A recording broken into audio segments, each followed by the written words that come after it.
So today I am back with some words for you to improve our vocabulary. So let's start with the word qualm. Qualm. And qualm is a feeling of doubt or worry, especially regarding one's own conduct. The next word is quell. Quell. And quell means to put an end to, typically by the use of force, for example, to quell a rebellion. Quell also means to subdue or silence someone or to suppress a feeling. So let's form a sentence with quell and qualm. The police showed no qualms when it came to quell the student protests.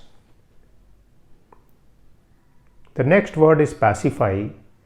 Pacify, and pacify means to placate, mollify, propitiate, soothe or calm. So let's create a sentence with pacify. Ram pacified the reviewer by meticulously making all the suggested changes in the revised paper. So this is generally a good thing to do. The next word is tenet. Tenet. And tenet is a principle or belief, especially one that is the main principle of a religion or philosophy. So let's create a sentence with tenet. Tenet. The concept of karma is a tenet of the Hindu and Buddhist religions. As you sow, so shall you reap. The next word is savant. Savant. And this means a person of learning, especially one with detailed knowledge of specialized fields, for example, mathematics.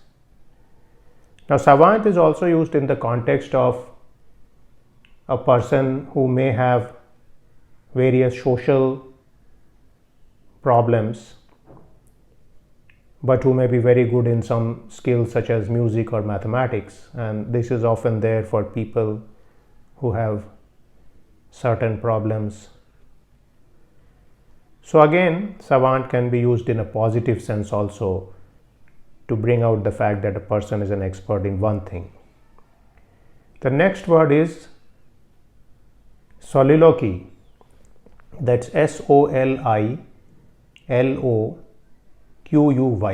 Soliloquy.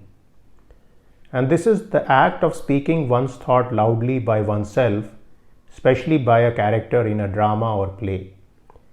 And you may have seen this happening in a typical drama, that a character is speaking to himself or by himself and nobody else is there on the stage.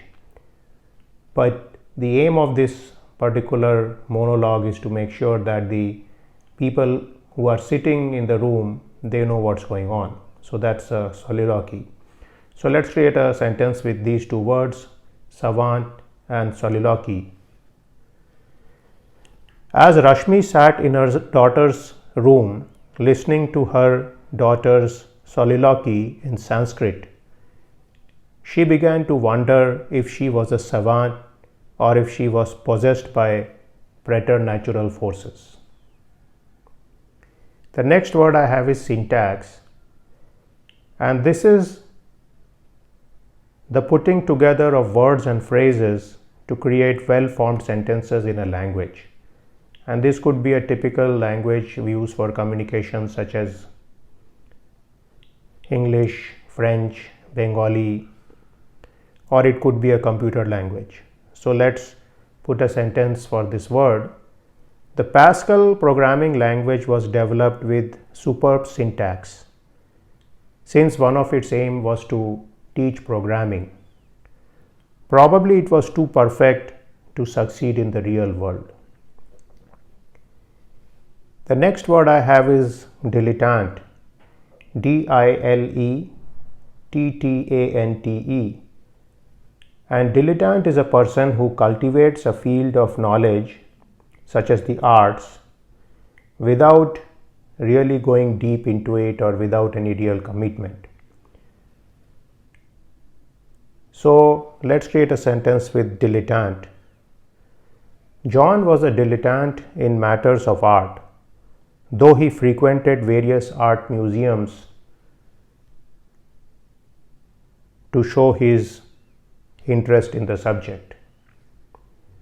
The next word I have is cosset, C-O-S-S-E-T, and cosset is care for or protect too much. So let's create a sentence with cosset. Parents should not cosset their children too much. This type of behavior can stunt the personal growth of the child. The next word I have is quibble, Q-U-I-B-B-L-E, and quibble is minor objections or criticism on trivial matters. So let's create a sentence with quibble. Ramesh would quibble with his supervisor frequently, leading to a progressive degradation in the relationship. So again, this is something which can happen. So you need to keep that in mind. So these were 10 words for you today to help to improve your vocabulary, and I'll see you again in a future video. Thank you very much.